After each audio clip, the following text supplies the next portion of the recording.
در سابق امارت اسلامی که بودار البته زده یا شکستانده، اونا حتما به ضرور به خود کدام دلیلی دارن، کدام توجیهی دارن.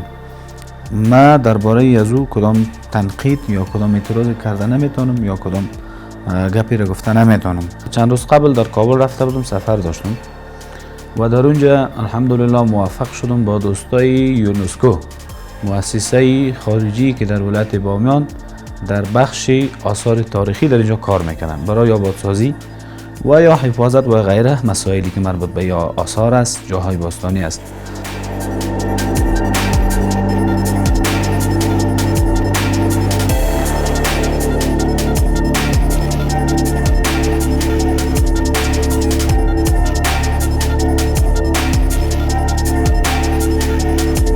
Je pense qu'on n'est pas obligé de les croire ou pas, on jugera sur les actions.